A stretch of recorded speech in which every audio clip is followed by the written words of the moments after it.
Welcome to SportsBeat KC, the Kansas City Star Sports podcast. It's Tuesday, April 12th, and I'm Blair Kirchhoff. We're talking Chiefs today with columnist Sam McDowell and beat writer Herbie Teope. The NFL Draft is about 2.5 weeks away, and Herbie has launched 2 of what will be 4 mock drafts.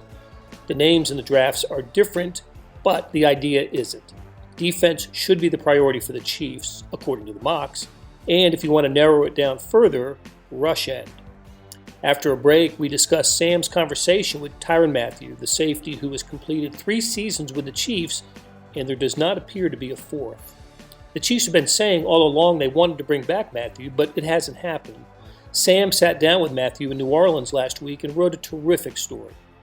Okay, let's get started talking Chiefs on SportsBeat KC.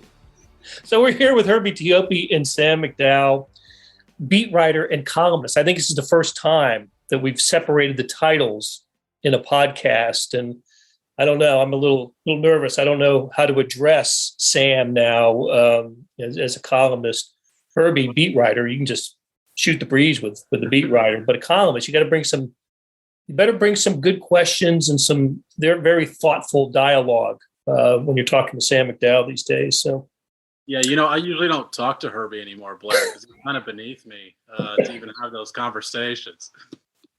Wow. And here I was getting ready to compliment the clean-cut Sam McDowell. I mean, he becomes a columnist. Now he's walking around with a nice haircut. He's shaved. We'll somehow get through this podcast with the dueling titles. I wanted to start, Herbie, by mocking you. You have mocked all of us with 2 of them, in fact, each the last 2 weeks with your mock drafts, and they're not, they're not easy to do. It takes a lot, especially this year for the Chiefs. In years past, they've had drafts with 5, 6 guys, and you breeze through it. Not the case here. 12 draft picks, and you got a player for every spot. So 12 names, and you've done it twice. On your way to how many are going to be? There's 2 more, baby. There's 2 more to go. So we're at halftime of the mock drafts produced by Herbie Teope. So what's the guiding thought going into this? Obviously you go with different players each time just to give people just a taste of what might happen. But what I did notice is, especially in the first 4 or 5 picks, you had needs identified, right? And so tell us about your latest mock draft and who you got among the Chiefs and their 2 first-round picks, and then we'll talk about some others as well. Yeah, I think for me, when I go into this, I always tend to think about what Brett Veach says, because you have to decipher some of the things he says, and then sort of take that and then look at the prospects and then go ahead and formulate a plan. Coming into this, though, he's been steadfast ever since the end of the regular season that defensive line and defense was a need. That was a position that they were going to spend the offseason looking at. Now, with free agency tends to change a lot of things when I do mock drafts. And if I don't see them addressing defensive line or cornerback in free agency, that's my red flag to say, okay, they're absolutely looking at the draft to fill potentially some of these spots. And I remember back at the Combine, and Sam, you were there as well, where, he complimented the depth of defensive line, cornerbacks, and even wide receiver. And I think wide receiver has to be in that mix as well within those first 5 picks. With 12 draft picks, Brett Veach, as we know, his MO is he may package some draft picks, either move up or down. So if he sees someone that he absolutely likes, I think it's going to be one of those 3 positions, which is why if you look at my mock drafts, the last 2, I've gone cornerback, defensive end, wide receiver within those first 3 picks. And I don't think I'm going to deviate too much from that, because I think those are the positions that they have to look at. With wide receiver, you lose Tyreek Hill. Yes, you brought in Juju Smith-Schuster. You brought in Marquez, Valdez-Scantling. But Mecole Hardman is on, final year of his deal. You've got Juju Smith-Schuster on the final year. He only has 1 year. So you have to bolster the wide receiver position. You have to go after pass rushers. You have to go after a cornerback. And those are probably the three that I am not going to deviate from within that first 3 picks. Sam, I think Herbie makes a good point about the free agents. If you're not going to sign them, you're going to draft them at positions of need here. And unless the Chiefs do something with their picks, and Brett Veach has been known to be a wheeler dealer when it comes to his picks.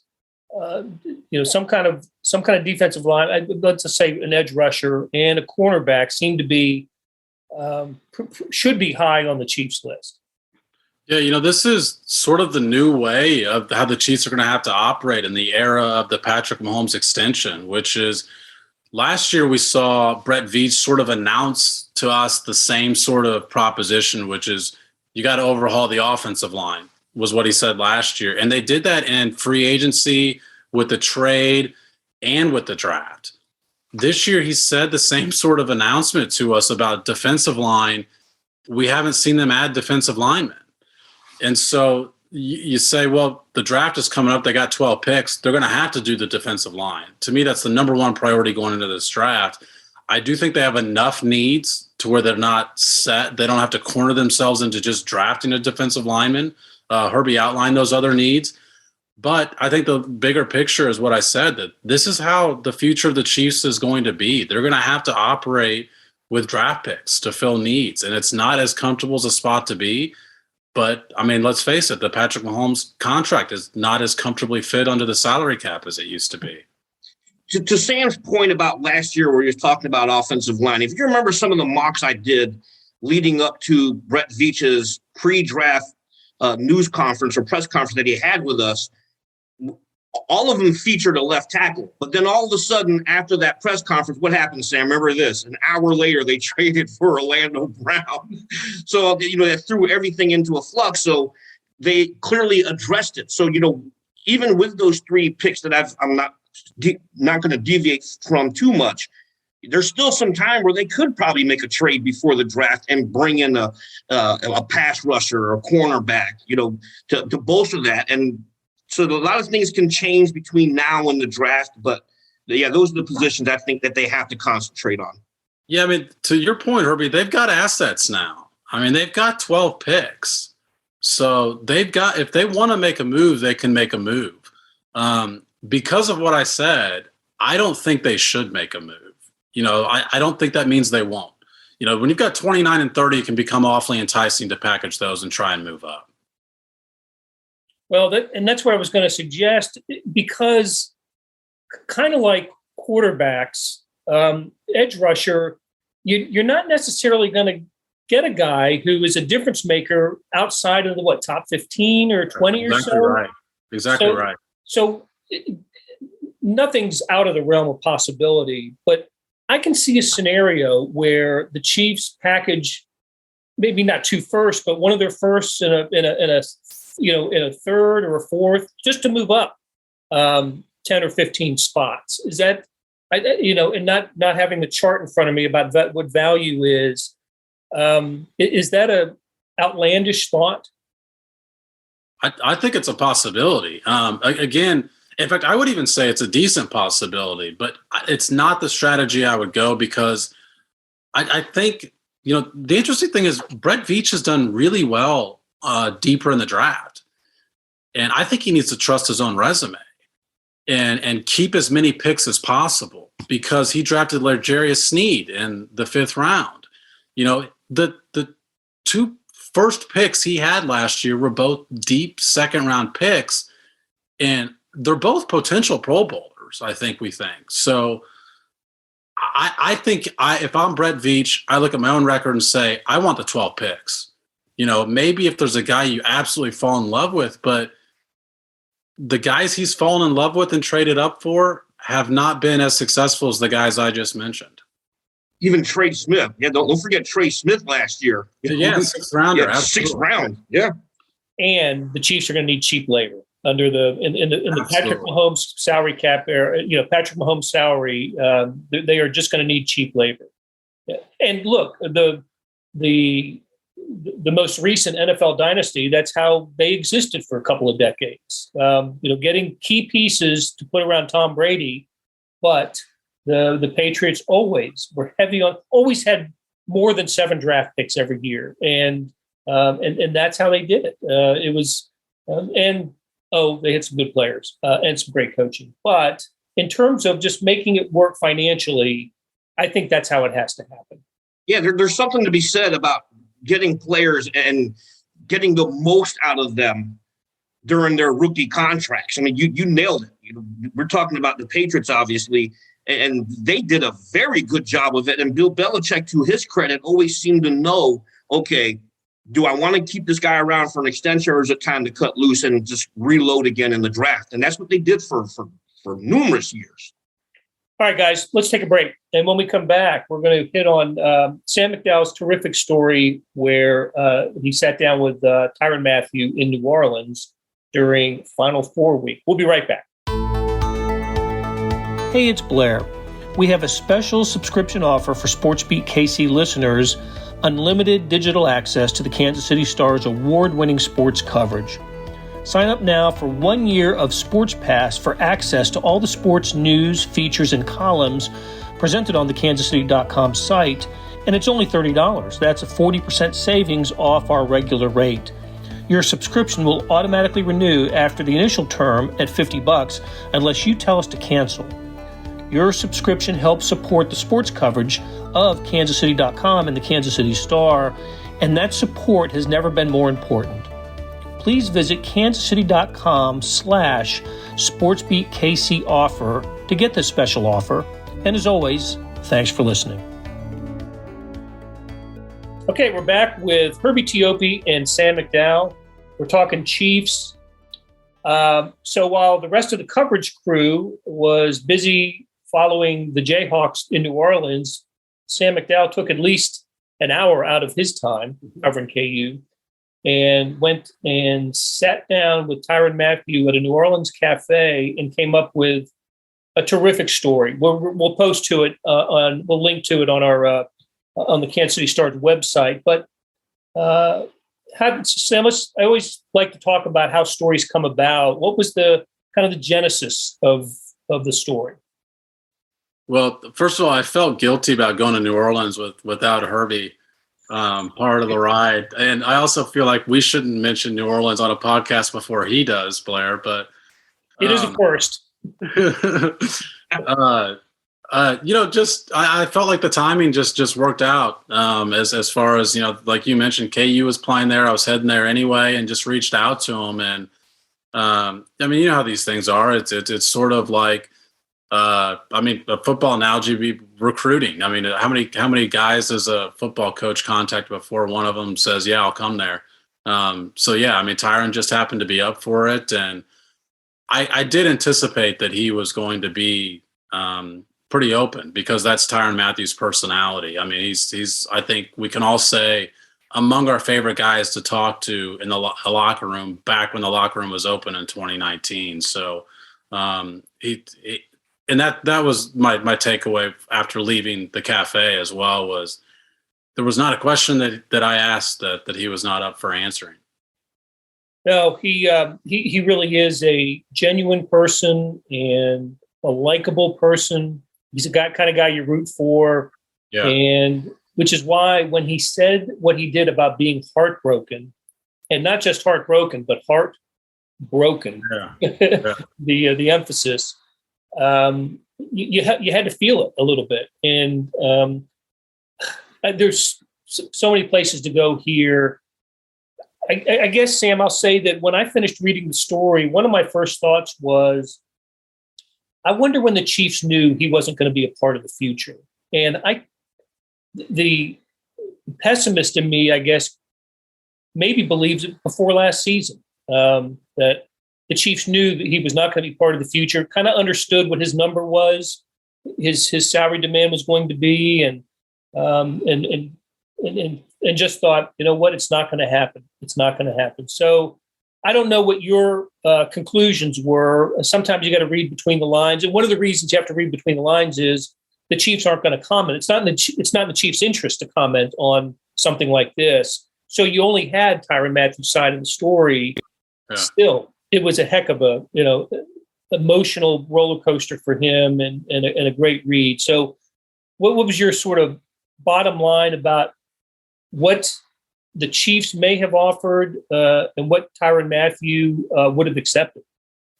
Yeah, so I whether or not the Chiefs made that decision or not last offseason, Tyrann Mathieu thought that they did when they didn't offer him, a serious offer for a contract. He thought that was it, and he played the whole season thinking that was it. So whether or not that was in the Chiefs' minds, I'm not sure. Tyrann did not have a great year last year. No, he didn't. He looked slower than he looked the year before. So it's entirely possible that last summer the Chiefs thought Tyrann Mathieu was too expensive. By the time free agency reaches around, they think he might be too old. So they could have reached the same conclusion, but for two different reasons.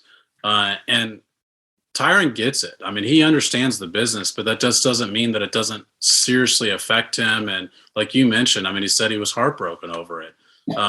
But it surprised me that he would accept the Justin Reid deal. And because I went into the offseason saying, I thought Tyrann Mathieu was going to want to exceed the contract he was on. He was at $14 million. And a lot of times we can't really use the annual average value because guys don't live out their contracts in the NFL. But this one he did. He played all 3 years. So I thought $14 million, that's probably going to be what he wants. And come to find out, and I thought 10 was about what I thought, I'd offer him 10. You can't really go beyond that. But that was when the Chiefs still had Tyreek Hill. We thought they were making that decision under a much worse salary cap scenario than they actually were. And therefore I thought, about 10 million is as much as I'd probably go there.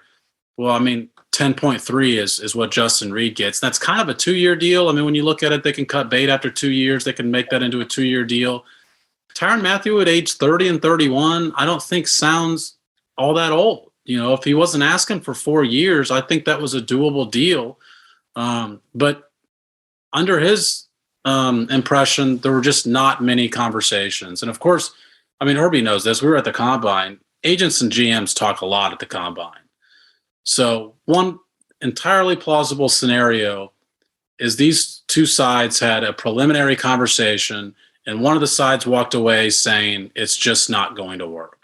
Whether that was Tyrann Mathieu's side that said, you know what, they're only going to be able to offer a 1-year deal, or they're only going to be able to offer X amount there's no point in furthering these conversations, or whether it was the Chiefs that the agent potentially misestimated or miscalculated the market for Tyrann and said, you know what, we told the Chiefs we wanted 4 years, and the Chiefs, you can't go 4 years on a guy that's going to be 30 next year. So, there were not many conversations, but that doesn't mean that there was zero interest at all, I guess is what I'm saying.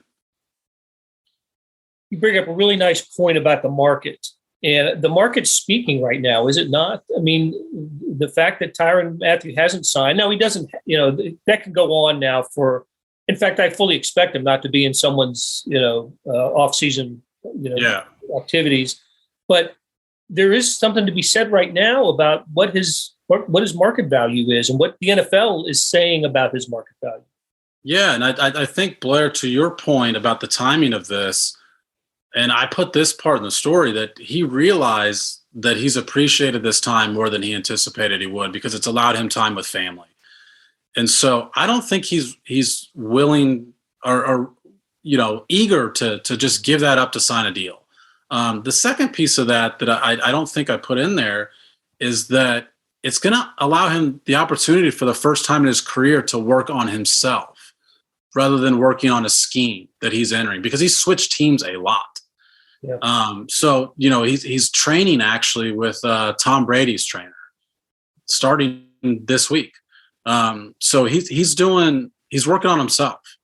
And I think that he thinks if he's able to do that he could come back a better individual player rather than just, a better guy that fits within a certain scheme. So I think it could be, I don't think it's out of the realm of possibility that it's June before we see Tyrann Mathieu latch onto a team. He did tell me that there's 10 teams that he would realistically go to who have expressed interest in him of some sort. And, he lays it out as if he's going to be the one picking his destination rather than just waiting on someone to to pick him. It's that veteran savvy move there, Blair. And you kind of mentioned that, it's sometimes when players get to that age, late 20s, early 30s, they're looking at, do I really want to put my body through the grind of OTAs again? And Sam kind of alluded to that where he has the option now. You got 10 teams picking on you. And I'm sure that, he might have expressed that. And some of these teams are willing to give him that. Well, Herbie, and the landscape in New Orleans pretty well. You talk about a good fit. I don't know what their secondary needs are in with the Saints, but just a man in a place. Tyrann Mathieu in New Orleans just seems like a natural for me. LSU, Louisiana kid, LSU star, and wants to be a coach someday. I can just see him thriving in the Saints environment if it ends up that way. Yeah, he also holds a summer camp down there as well. I mean, even when I was here we go. Ready, Sam? Sorry. Even when I covered the Saints, we always made sure we set. I'm sorry? I said this one's excusable. It's finally relevant to our conversation. we always made sure whenever Tyrann Mathieu was in town to always send a reporter out there to go cover his camp because that's what he meant to the city of New Orleans. Yeah, he is so big down there. And Sam, you probably figured that out too while you were down there. But when you look at the Saints backfield, they just lost Marcus Williams to the Ravens, but they brought in Marcus May. So I don't know if there's a need there. But heck, if you compare Marcus May and Tyrann Mathieu together, that's one heck of a safety combination. Yeah, I asked him about that specifically because I said, do you look at the roster and say, well, this team already has two guys, this team and where am I going to fit in? And he said he doesn't, that he says, I can beat this guy out. He said when he came to LSU, he just assumed because he was a top recruit that he was the guy. And he said, I come to find out, I go to LSU and it's 6'2", 6'3", 6'2", and he's like, where do I fit in? He winds up starting as a freshman. And of course, the next year he's a Heisman Trophy finalist. So he said from that lesson, it's like, I don't worry about who's there. I worry about whether or not I fit. Well, he actually said he does worry about who's there as far as the culture. But as far as the depth chart, that's not a concern of his. I remember seeing him in college and just marveling at him. I mean, he was a force at LSU, and of course, had the positive drug test that ended his college career. But he's been a fantastic pro. I think he's on a trajectory to be a Hall of Famer, or at least he's moving in that direction. Needs a few more successful seasons, I think, to feel great about it. But I think he's going to end up in the Hall of Fame. And I think I'll tell you what, yeah, I want him in the NFC because I think he will come. I think he's a determined person. Will do the right thing. Will come back stronger, better. And I certainly don't want him in the AFC West. And the Chiefs would have to see him twice, and just let him go to the NFC and where he started his career with Arizona. And let's I wish him the best. Actually, I hope he comes back to the Chiefs. That's but I guess that's out of the realm, isn't it? Yeah, I mean, I think, Herbie has taught me this. You never say never to anything in the NFL. So I would just say, as of now, that would shock me. He's planning to move and everything with his kid. So, but one more thing you said, Blair, that I think is really relevant, because the way he got kicked out of LSU, you would be a better reference point than me for this. But I just don't know how many players who get kicked out of college are icons at that college, invited back to the college. There's murals on the wall of him, and he goes to the baseball game. He speaks to the entire football team multiple times. So I think that speaks to what we started off this conversation with, which is just Tyrann Mathieu, the person. Well, again, I really enjoyed his time here. I had to double check this because I find it hard to believe. Frank Clark and Tyrann Mathieu got to Kansas City in the same year, right? They each been in the Chiefs uniform for the past 3 years. Clark has been a Pro Bowler all 3 years, and Tyrann Mathieu only twice. Kind of hard to believe. But he has something that Clark doesn't have: the All-Pro. He does. Two-time All-Pro. And I tend to put All-Pro on a higher pedestal. Well, yeah, you have to, and that's when you start talking about building a Hall of Famer's credentials, you look at that All-Pro, postseason success. He's got that. He's got that. So maybe a couple more All-Pro seasons for Tyrann Mathieu. He'll be on the Hall of Fame track. So, all right, let's shove on. Herbie, when's the next mock draft coming out? Monday, the 18th. Okay. You're not going to shock us and have a wide receiver with the first pick, are you? I might. I don't know. Because I've gone, it's the first one I went defensive end. The second one I went cornerback. I might move a wide receiver up. But then you flipped him for the second one. You had cornerback in your latest one, cornerback first, right? The Florida kid. And then, defensive line, the second one. Had a wide receiver in the third pick each time, I noticed. So, yeah. Isn't that an interesting piece? Like one of those guys is going to make more money than the other one, even though they're taking them in tandem. That's a good. Yes, the draft slot. Yeah. All right, you guys. Good conversation. I really appreciate it, and we will do it again soon. Thanks, Blair. Thanks, Blair. That'll do it for today. Thanks to producers Monty Davis and Randy Mason, and to our staff of Jeff Rosen and Chris Fickett. Tip of the cap to Herbie Teope and Sam McDowell for sharing their thoughts. Reading the morning sports edition continues to be my favorite morning activity. Dozens of pages about sports. It's larger than any sports section in any daily newspaper. You need to read this. Go to kansascity.com and drop to the subscription tab at the bottom of the page. Thanks for listening, and we'll be back soon with another SportsBeat KC.